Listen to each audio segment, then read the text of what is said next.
Bien, buenas tardes. Vamos a tener nuestra clase de hoy. Es la repetición y ampliación. Esta clase es muy, muy importante porque eh, nosotros tenemos que entender y comprender que lo que es la Biblia está basada sobre un principio que se conoce como la repetición y ampliación, toda la Biblia. Ahora, ¿por qué se da este principio en la Biblia? Porque eh, la Biblia no son libros aislados ni textos aislados. La Biblia es todo un conjunto. Entonces, por ejemplo, nosotros encontramos el asunto del sábado en el Génesis. Toda la Biblia, los 66 libros de la Biblia, bueno, los 65, porque con Génesis son 66, van a dar lo que es el sábado, lo vuelven a tocar, pero de una manera más ampliada. Se repite, pero de una manera más ampliada.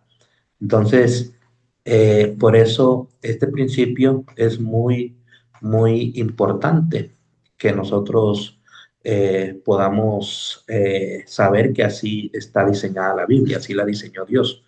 La Biblia contiene muchas repeticiones porque por el principio de ampliación, a través de la repetición, se aumenta el conocimiento. Cada repetición no es exactamente igual, se agregan detalles nuevos.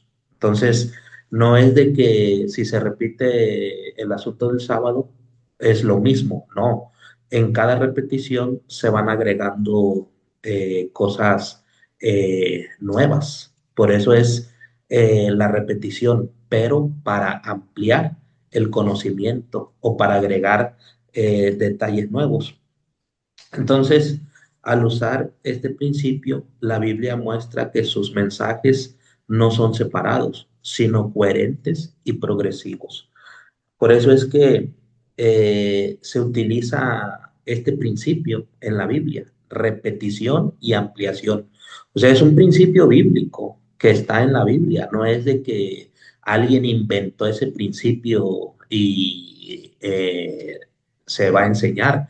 No, este principio ya está en la Biblia, el principio de la repetición y ampliación.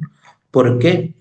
Porque eh, va agregando, cada vez que se repite, por ejemplo, el asunto del sábado, se van agregando cosas nuevas. Ahora, qué bueno, porque así es la literatura hebrea. Qué bueno que así se diseñó la Biblia, la palabra de Dios. Dios mismo así la diseñó, por eso Él escogió lo que es el hebreo bíblico para escribir su palabra. ¿Por qué digo que bueno? Porque ese principio nos quita a nosotros muchos problemas. Por ejemplo, si el verdadero día de reposo fuera el domingo, entonces ese principio del domingo estuviera desde el Génesis y se repitiera a lo largo de toda la Biblia. Entonces, si ustedes comprenden y entienden el principio de la repetición y ampliación, vamos a solucionar muchos problemas que para el mundo cristiano pues es difícil. Por ejemplo, el asunto del sábado. Ah, bueno, si fuera el domingo, se encontrara desde el libro de Génesis. Si existiera lo que nosotros llamamos el infierno, existiera desde el Génesis. Si existiera lo que nosotros, o más bien lo que el mundo cristiano llama como el infierno, o lo que el mundo cristiano llama la inmortalidad del alma, estuviera desde el Génesis. Si estuviera el asunto de el papado, el libro de Génesis lo tocara desde un inicio. Entonces, eh, todo, todo lo que nosotros enseñamos en la profecía tiene su principio desde el Génesis. Entonces, Juan tomó para su profecía, eh, toma lo que nosotros conocemos como figuras o símbolos del Antiguo Testamento. Entonces, eh, eso es lo que nosotros conocemos como ampliación y repetición, porque nuevamente Juan retoma ya lo que se había dicho en el Antiguo Testamento. Por ejemplo, Daniel toma lo que se dijo en Isaías, Jeremías. Entonces, ese es un principio que a nosotros nos resuelve muchos problemas, porque si en la Biblia existiera el domingo como día de reposo, existiera la inmortalidad del alma, existiera el infierno, existiera cualquier otra enseñanza que no es bíblica, entonces tendría que aparecer desde el libro de Génesis esa enseñanza. Y si no aparece, quiere decir que no es bíblica. Para que sea bíblica, tendría que aparecer. Entonces lo mismo pasa con el cumplimiento profético de las profecías. Si nosotros tenemos que dar una interpretación, esa interpretación tiene que estar en la Biblia y tiene que aparecer en diferentes partes de la Biblia. No es que solamente en una parte aparece y listo, no, porque la Biblia no es separada, sino es coherente y sigue un diseño progresivo. Entonces, repetir no es redundancia, sino una herramienta divina para enseñar, recordar y profundizar la verdad.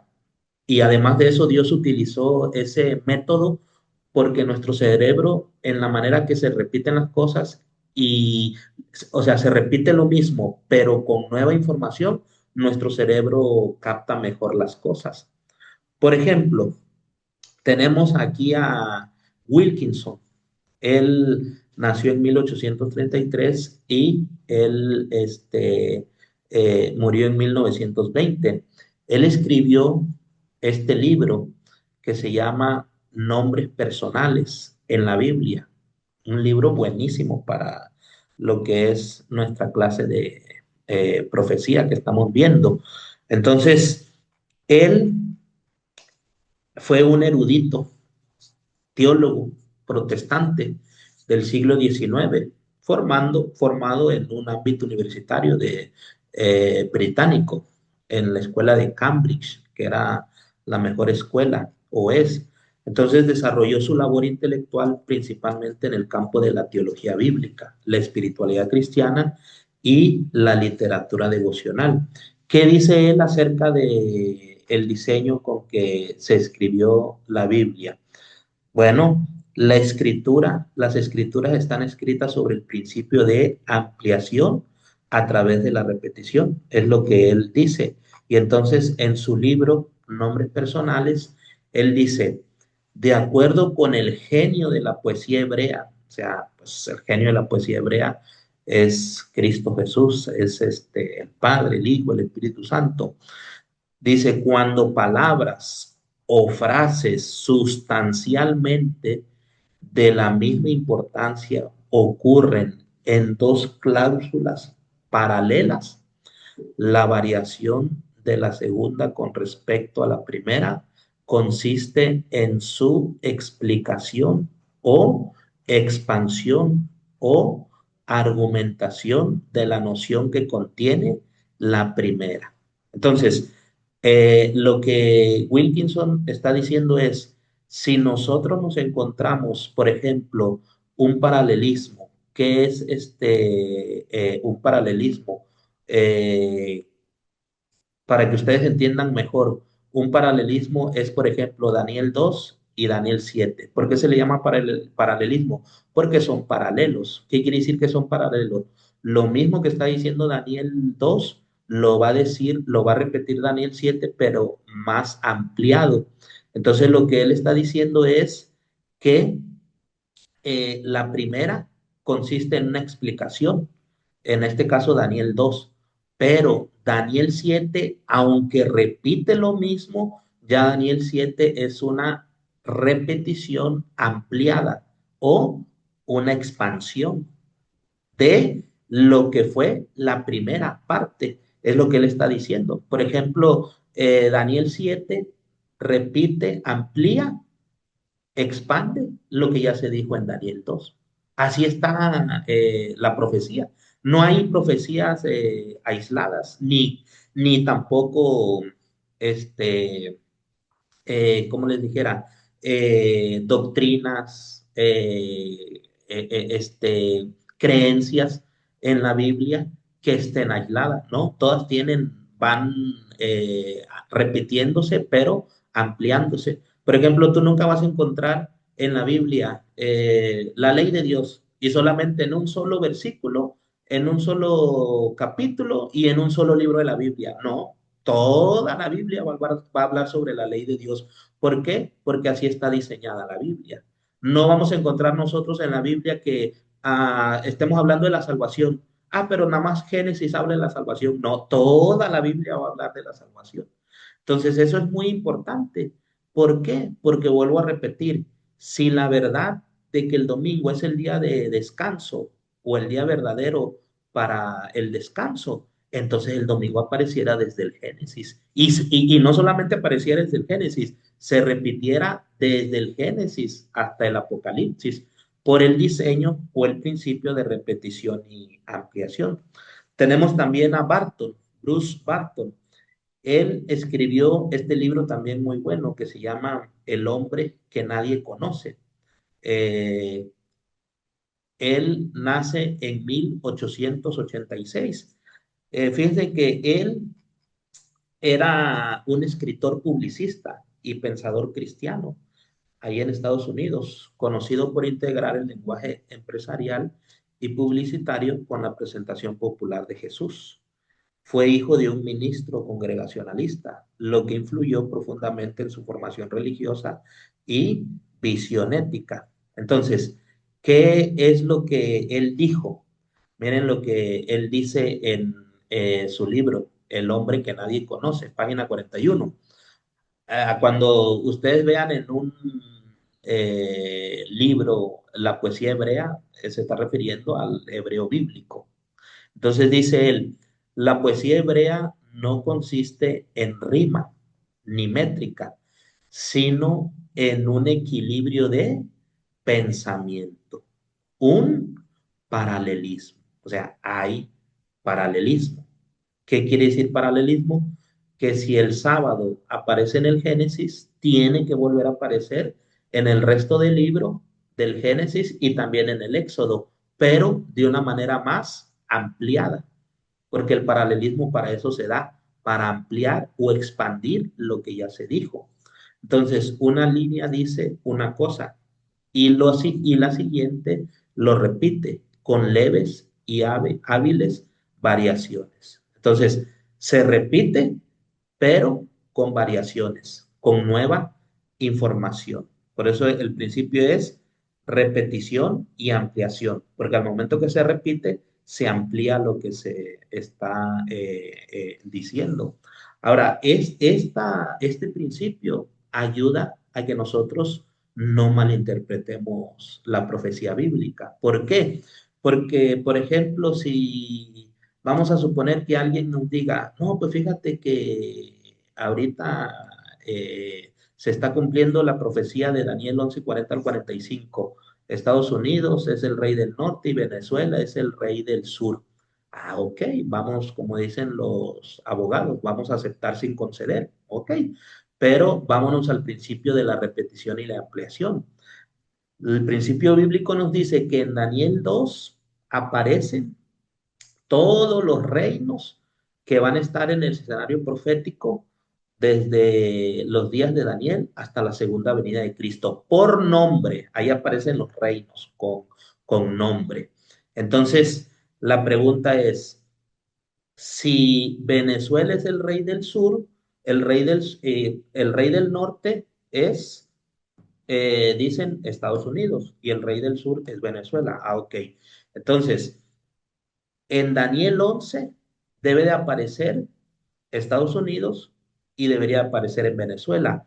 Pero como el principio es repetición y ampliación, Daniel 11 es una repetición de Daniel 7, de Daniel 2, Daniel 7, Daniel 8, 9, 10 y 11. Entonces quiere decir que Estados Unidos y Venezuela tendrían que aparecer en Daniel 2, Daniel 7, Daniel 8 y Daniel 11. Y quiere decir que Estados Unidos y Venezuela tendrían que aparecer también en Apocalipsis, porque Apocalipsis es la continuación de Daniel. En Apocalipsis y Daniel se lleva ese principio de repetición y ampliación. Apocalipsis está repitiendo lo que ya dijo Daniel, pero de una manera más ampliada. Entonces, por eso para mí es fácil la profecía. Yo siempre les he dicho, lo más fácil es la profecía, pero teniendo en cuenta estos principios. Si no tenemos estos principios, va a ser difícil la profecía. Entonces, la Biblia no solo está llena de repeticiones que amplían en versículos individuales, sino que está llena de repeticiones aclaratorias en parábolas, sermones, profecías y también historia. Los temas de la Biblia están escritos en un plan que crece. Los libros más antiguos colocan los fundamentos para los desarrollos posteriores. Los detalles se acumulan hasta que, como un artista que moja su pincel en diferentes colores, consigue producir un cuadro completo.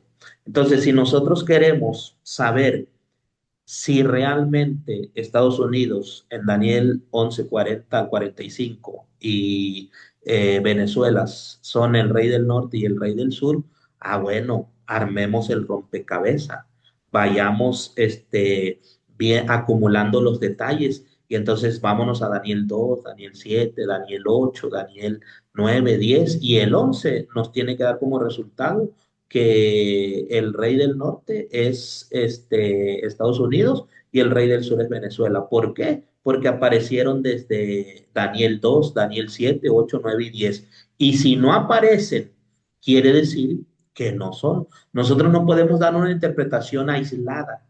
No, la profecía es lo que tiene por la Biblia que fue escrita en la repetición y ampliación de que todo te lo va a unir. Daniel 11 te va a decir quién es el rey del norte, pero para saber quién es el rey del norte, ya te lo dijo en Daniel 2, Daniel 7, Daniel 8. Entonces, eso es muy, muy importante. Las profecías que vienen después de Daniel, ahí está lo que yo les estoy comentando, son la ampliación de esta profecía, que es el fundamento. eh, la profecía de Daniel 7 cubre el mismo curso de la historia que el capítulo 2.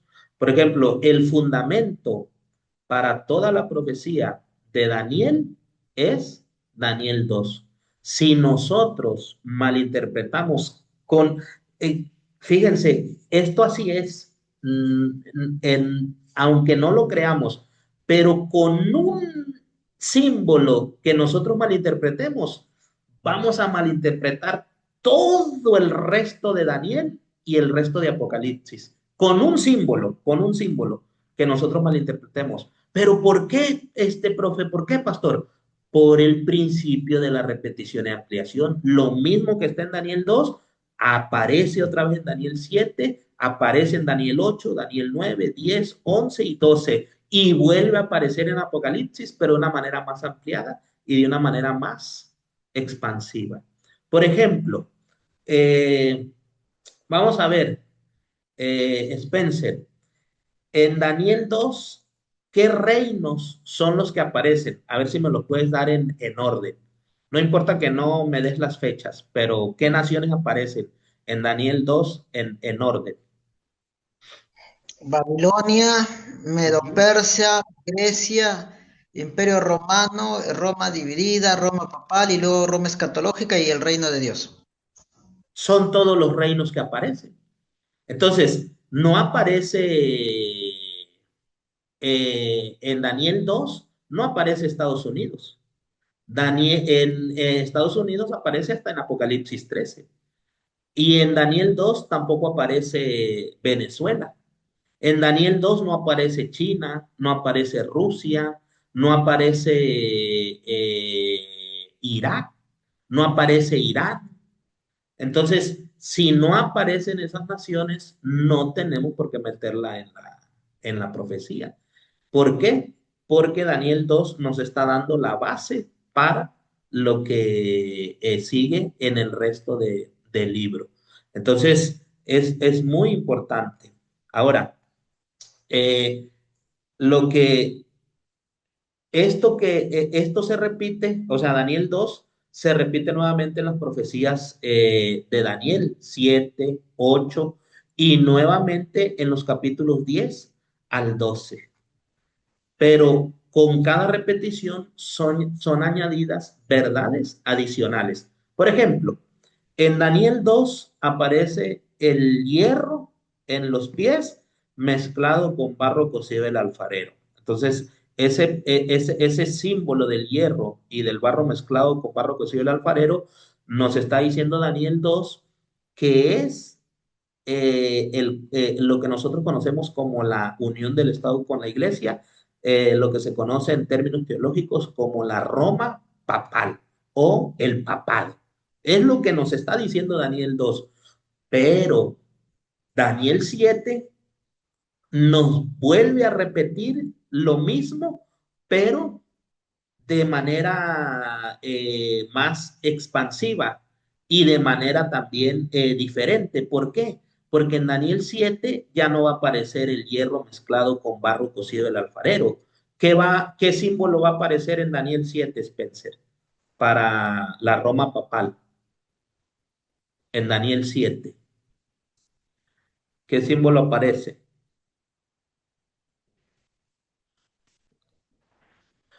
¿Me escuchas, Spencer? Sí, sí, aquí le escucho. ¿Qué símbolo aparece en Daniel 7 para la Roma papal? En Daniel 2 aparece el hierro No, el mezclado con cuerno barro cocido pequeño. al alfarero. Pero en Daniel 7, El cuerno pequeño. el Cuerno cuerno pequeño. pequeño. O sea, te está repitiendo lo mismo con diferentes símbolos, pero te va a ampliar a la Roma papal. Porque Daniel 2 no te dice que la Roma papal va a tener un periodo de 1260 años, pero Daniel 7 sí te dice que va a tener un periodo de 1260 años. Entonces te vuelve a repetir lo mismo, pero te lo amplía, te lo expande. Luego te vas a Daniel 8 y te vuelve a otra vez a hablar del cuerno pequeño, te lo vuelve a repetir, pero de una manera más ampliada, porque Daniel 8 te dice que lo que va a ser el cuerno pequeño por el periodo de 1260 años. Entonces, así está la Biblia, repetición y ampliación. En el libro de Apocalipsis también vemos el mismo principio. Apocalipsis repite lo que ya dijo Daniel. El Apocalipsis es la consumación de todos los demás libros que lo anteceden. Por ejemplo, esta cita ya la hemos visto en muchas ocasiones, pero vamos a verla nuevamente. En el Apocalipsis, todos los libros de la Biblia se encuentran y terminan. Ahí no solamente es la continuación de Daniel, sino de todos los libros. Por eso es que, fíjense bien, si nosotros malinterpretamos una sola palabra, un solo versículo del libro de Génesis, vamos a malinterpretar todo el Apocalipsis. Con una cosa que malinterpretemos en Éxodo, Levítico, Número, Deuteronomio, Josué, Jueces, vamos a malinterpretar el Apocalipsis, porque en el Apocalipsis terminan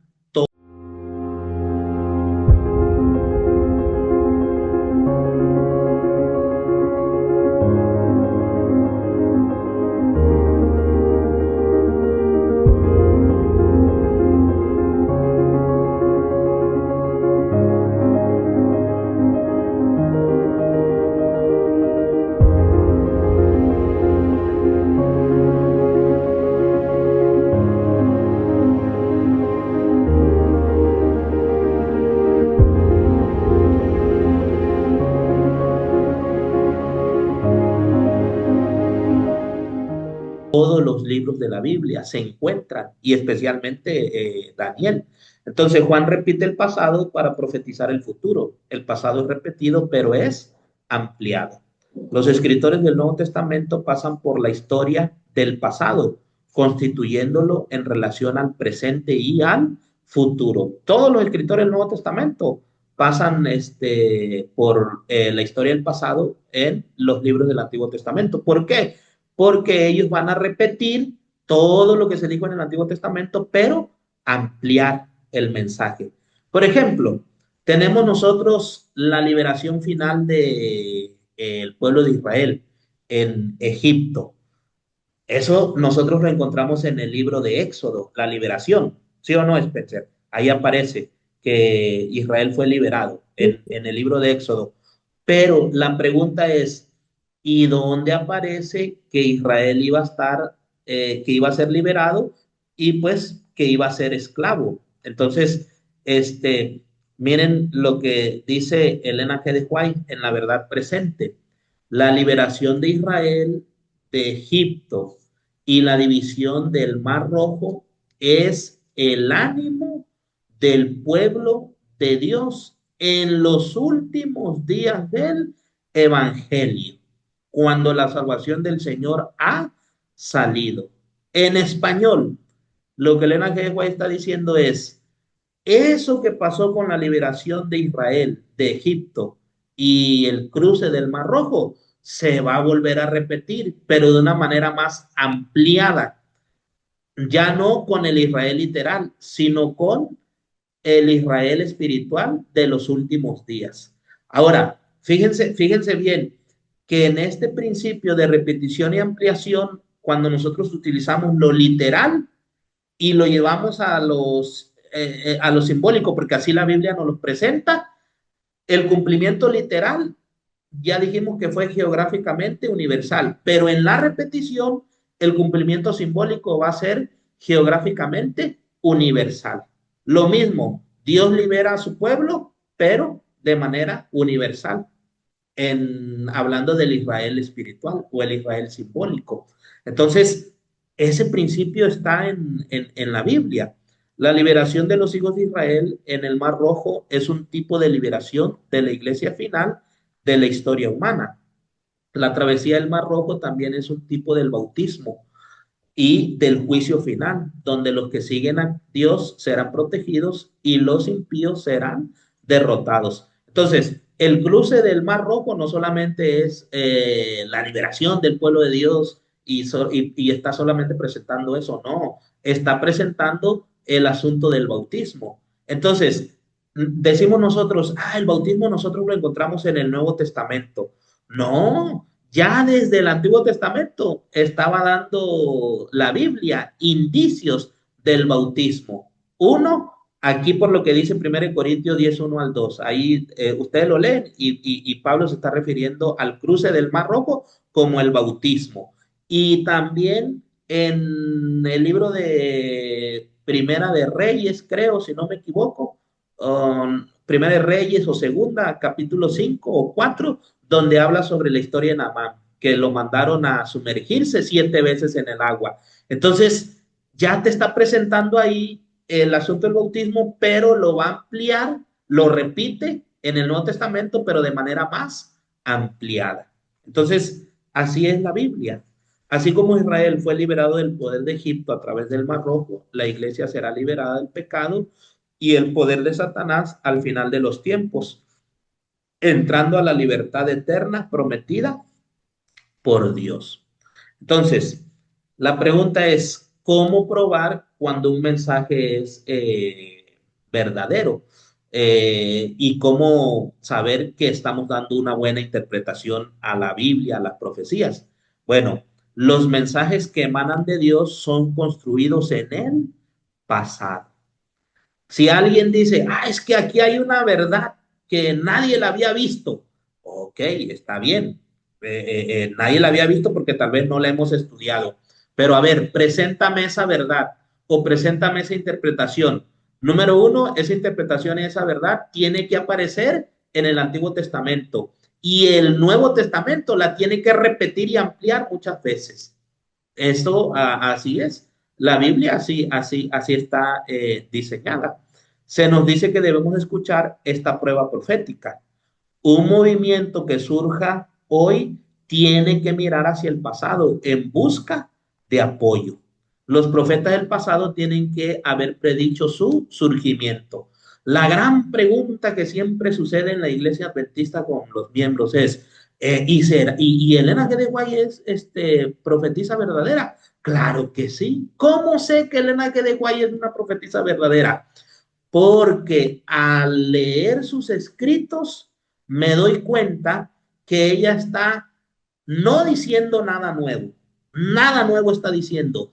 Ella está diciendo lo que dijo el Antiguo Testamento, el Nuevo Testamento, pero de una manera más expansiva, de una manera más ampliada. Entonces, con este principio, rápido, yo sé que Elena G. de White es una profetisa llamada por Dios, por sus escritos. Entonces, es fácil con este principio interpretar muchas cosas. Miren lo que dice Profetas y Reyes. Las profecías que el gran yo soy ha dado en su palabra, uniendo eslabón tras eslabón. ¿Qué está diciendo el Enaje de Huay? Que las profecías no son aisladas, las profecías hay que unir eslabón tras eslabón. Y dice en la cadena de eventos. Hay muchas que hablan de profecía y dicen la cadena profética. ¿De dónde sacaron ese término? Del linaje de Guay, porque el linaje de Guay dice que las profecías son una cadena de eventos y una cadena quiere decir que va pegada, no hay nada aislado. Desde la eternidad en el pasado hasta la eternidad en el futuro. Nos dicen dónde estamos hoy en la procesión de las edades y qué puede esperarse en el tiempo venidero. Todo lo que la profecía ha predicho que vendría a pasar hasta el tiempo presente ha sido trazado en las páginas de la historia. Cuando Elena G. White dice las páginas de la historia, se está refiriendo a la historia bíblica y también a la historia universal.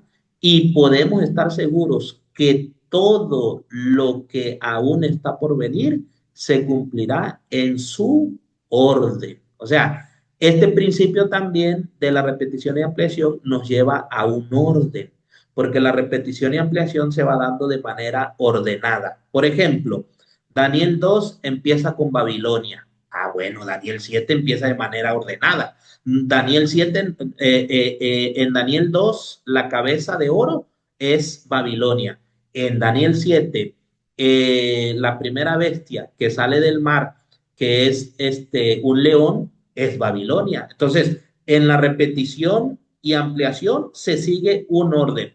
Por lo tanto, no podemos nosotros desbaratar ese orden. No podemos nosotros decir, ya viene la ley dominical.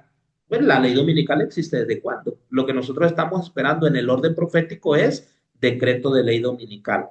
Pero para que se venga el decreto de ley dominical, primero se tendría que sanar la herida para que se venga ese decreto.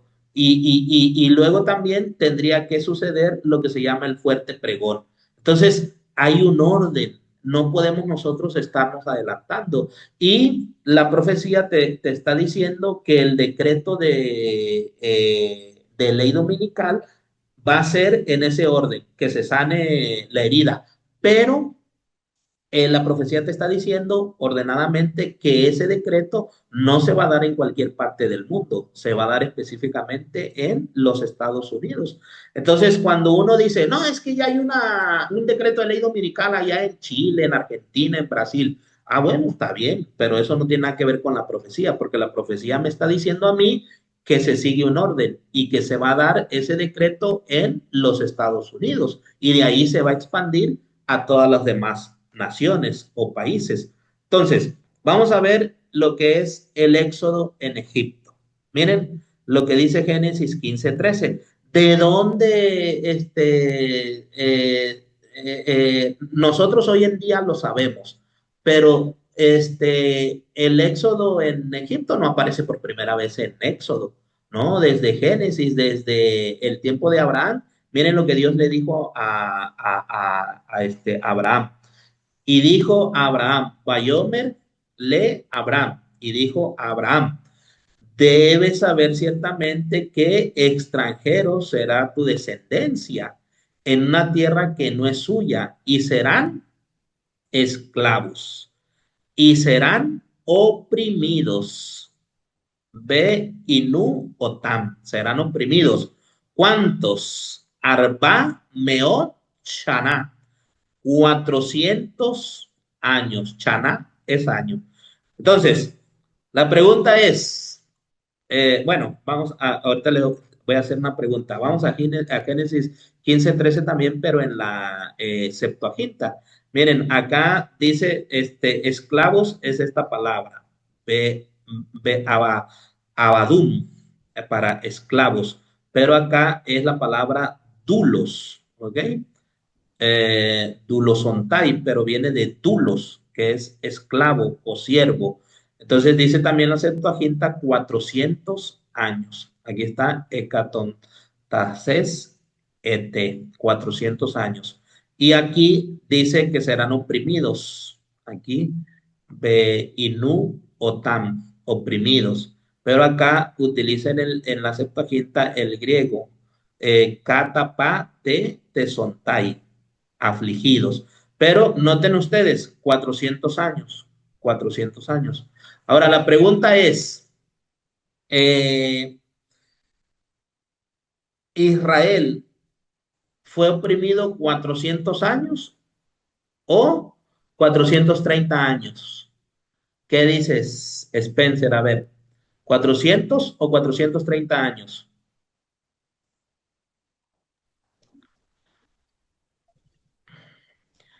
Spencer. 400. Pero el libro de Éxodo dice que 430 años. No, Si no, no. contamos desde la salida de Abraham de Ur de los Caldeos, sí. Ajá. Por eso, el libro de Éxodo dice que estuvo 430 años y Génesis lo escribió el mismo Moisés, Génesis y Éxodo, y alguien puede decir que se está contradiciendo Moisés. No. Ahora, fíjate bien, Spencer y también los demás, fíjense bien, esto que está diciendo Dios a Abraham, mucho tiempo antes de que sucediera, ya era una profecía. Porque acuérdense que las profecías se dicen para que tengan un cumplimiento después, en el futuro. Entonces, esta es una profecía. Ahora, la pregunta es, el principio que yo les enseño es para toda la Biblia. La pregunta es, los números en la Biblia, en Daniel y en Apocalipsis, en términos proféticos, porque estamos hablando de una profecía, ¿indican cantidades o cualidades? ¿Qué dices tú, Spencer? ¿Cantidades o Cualidad, cualidades? cualidad. Cualidades, exactamente. Ahora, depende del contexto. Si nosotros estamos en la profecía de las 2300 tarde y mañana y todos los periodos de tiempo que van dentro de esa profecía, 70 semanas, 490 años o 1260, 1290, 1335, pastor, pero es que aquí es profecía. Sí, pero ahí el contexto te está diciendo que esos números indican cantidades. ¿Ok?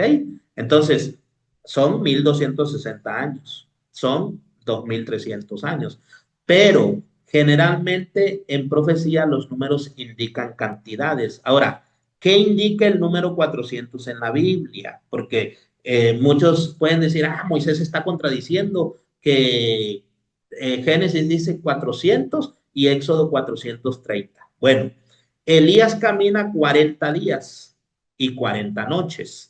Acuérdense que el número 10 es para hablar de lo universal.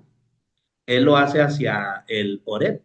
Entonces, cuando nosotros en la Biblia encontramos 40 días y 40 noches, está hablando más de un número simbólico.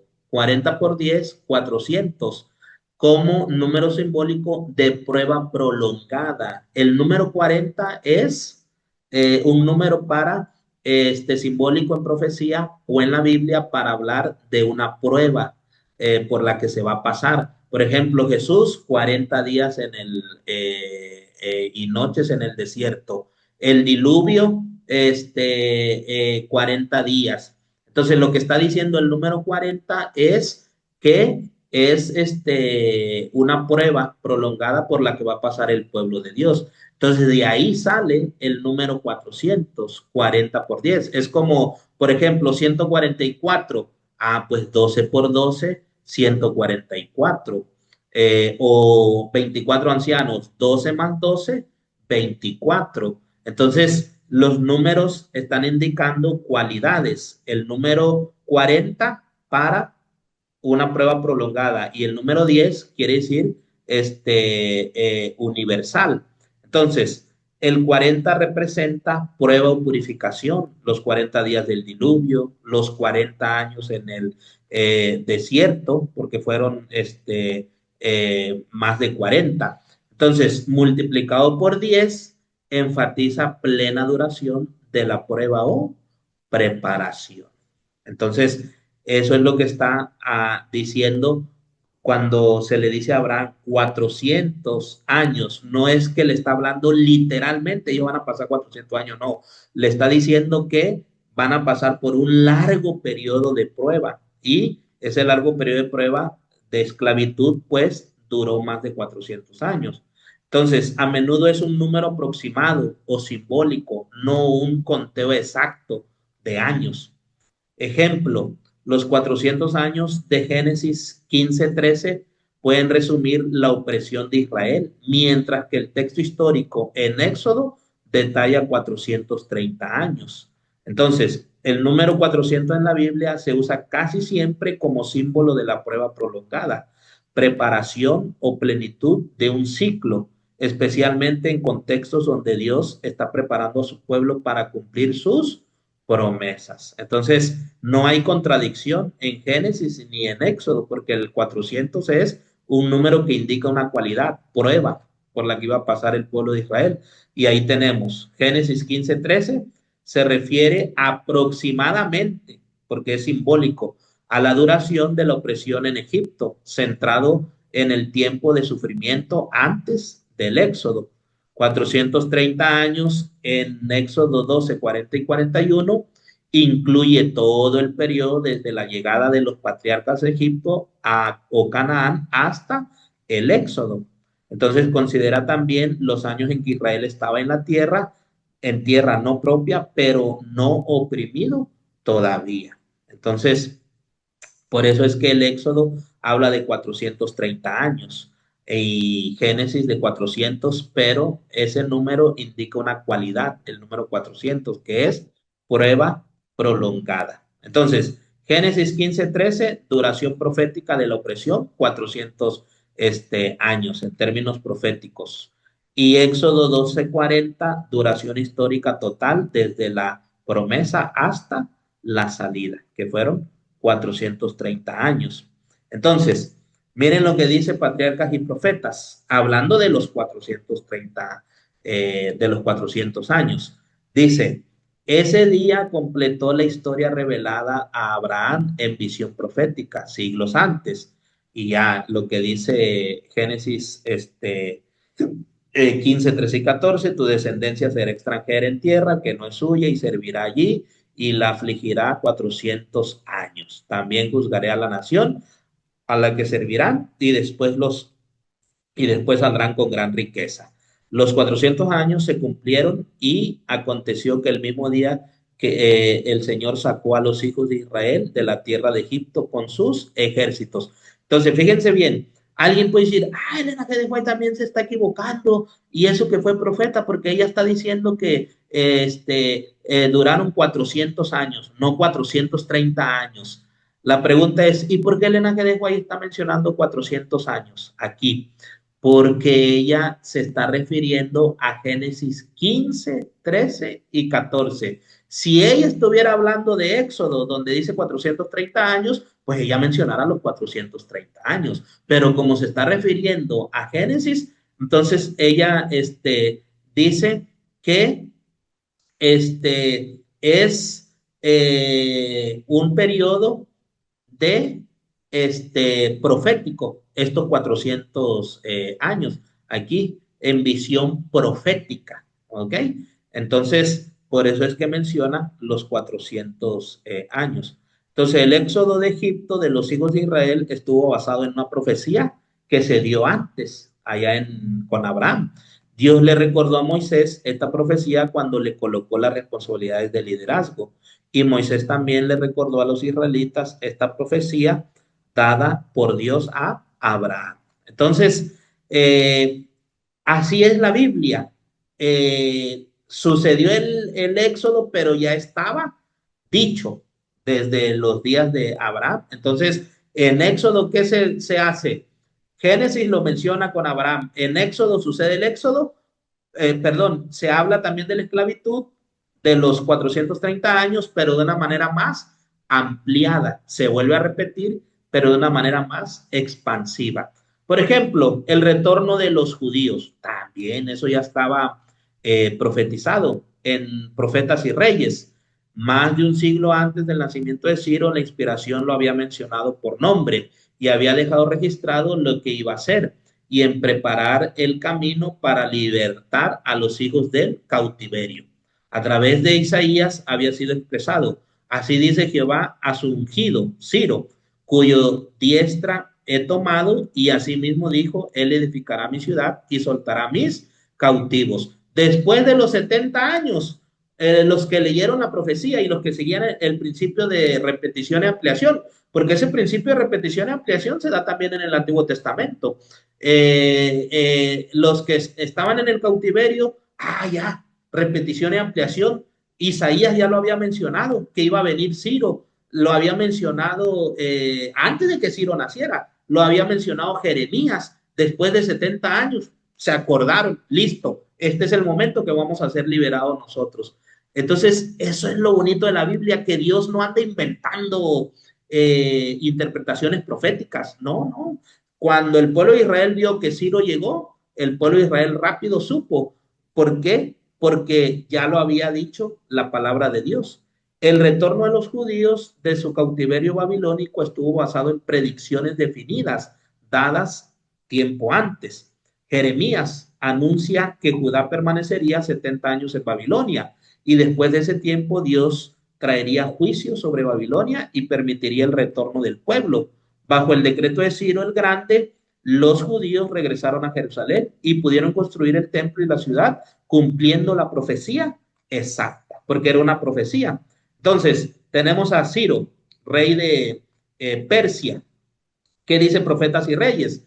La llegada del ejército de Ciro ante los muros de Babilonia fue para los judíos un indicio de que se acercaba su liberación del cautiverio. Más de un siglo antes del nacimiento de Ciro, la inspiración lo había mencionado por nombre y dejado registrado lo que iba a hacer. Entonces, solo los que leyeron y tomaron en cuenta el principio de la repetición y ampliación se dieron cuenta de lo que estaba sucediendo con la llegada de Ciro. El retorno de los judíos no fue casual, sino cumplimiento de profecías dadas siglos antes, incluyendo las de Isaías sobre Ciro y los 70 años de cautiverio anunciados por Jeremías. Isaías 45:1 menciona a Ciro como el instrumento elegido por Dios para liberar a Israel. Este evento es un tipo de liberación futura para la iglesia. Así como Israel fue liberado de Babilonia, los fieles serán liberados del pecado y la opresión de Satanás al final de los tiempos. Entonces, tenemos también otro ejemplo, el derramamiento del Espíritu Santo. ¿Qué fue lo que hizo con que el sermón de Pedro fuese tan poderoso? Bueno, el derramamiento del Espíritu Santo y la declaración del cumplimiento de la profecía. Pedro mostró cómo el derramamiento del Espíritu Santo cumplió la profecía de Joel. O sea, eso ya estaba predicho, lo de el Pentecostés, el derramamiento del Espíritu Santo en ese día. Miren lo que dice Dones Espirituales, volumen 1, en el capítulo La profecía de Joel, página 11. Esta promesa que el Padre había hecho y a la cual nuestro Salvador aquí se refiere debe ser la promesa registrada en el libro de Joel. Porque cuando en el día del Pentecostés el Espíritu fue derramado, Pedro lo reconoció como el comienzo de lo que fue predicho por Joel. Pedro dijo, esto es lo que fue hablado por el profeta Joel. Entonces, Pedro estaba convencido que eso que estaba sucediendo, que ellos estaban viviendo, era lo que Joel había profetizado anteriormente. Y entonces estaba repitiendo otra vez ahí con ellos, pero ampliando. Esta cita muestra claramente que Elena White enseña que Pedro interpretó el derramamiento del Espíritu Santo en Pentecostés como cumplimiento de la profecía de Joel y que ese cumplimiento fue anunciado por Jesús como promesa del Padre. Entonces, Ellen White destaca que Pedro no vio Pentecostés como un hecho aislado, sino como parte de un plan profético de Dios, conectando el Antiguo Testamento con el cumplimiento en el Nuevo Testamento. Para Pedro no fue algo aislado, ¿no? Eso ya ellos lo habían estudiado. El Antiguo Testamento es el fundamento del Nuevo Testamento. No podemos nosotros hablar del Nuevo, sí, y dejar el Antiguo, ¿no? Porque es el fundamento. El Nuevo Testamento eleva y magnifica las enseñanzas y las profecías del Antiguo Testamento. El Nuevo está contenido en el Antiguo. ¿Qué quiere decir? Que todo lo que dice el Nuevo Testamento ya lo dijo el Antiguo. El Antiguo es el Nuevo explicado, expandido, repetido. Entonces, el Nuevo está latente en el Antiguo. El Antiguo está presente en el Nuevo. Y el Nuevo está oculto en el Antiguo. Entonces, el Antiguo es revelado por el Nuevo y el Nuevo está envuelto en el Antiguo. El Antiguo se revela en el Nuevo. Entonces, todo eso está ahí en lo que es la palabra de Dios por el principio de repetición y ampliación.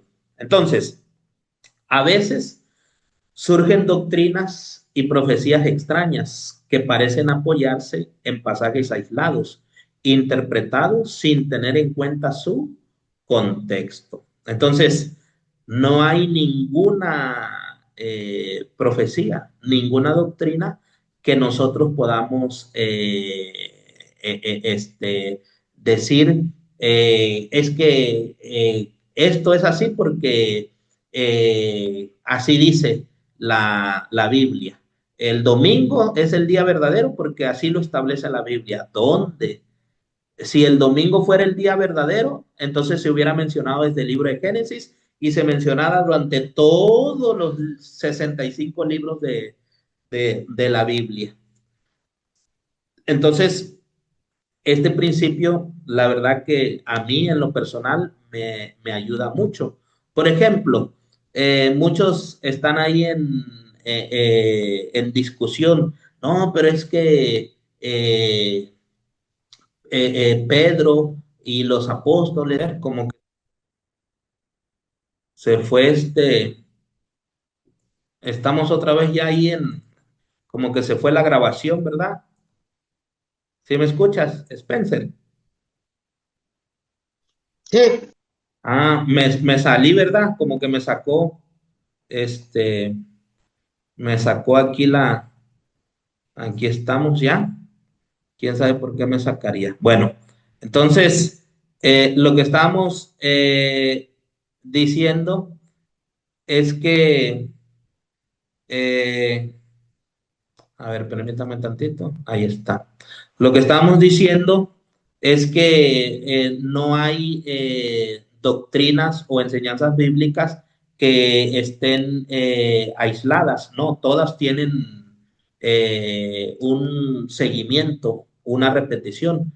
Por ejemplo, muchos dicen, no, es que en el Nuevo Testamento se dice que los apóstoles bautizaron en nombre del Señor Jesús, porque se decía te bautizo en el nombre del Señor Jesús para perdón de tus pecados. Todo en el libro de Hechos así se repite. Y entonces muchos dicen, eso contradice lo que está en Mateo, porque Jesús dijo que vamos a ser bautizados en el nombre del Padre, del Hijo y del Espíritu Santo. Y entonces muchos dicen, ahí ustedes como iglesia están incorrectos, a iglesias adventistas, y nosotros como iglesias evangélicas estamos en lo correcto, porque nosotros bautizamos en el nombre del Señor Jesús y ustedes bautizan en el nombre del Padre, del Hijo y del Espíritu Santo.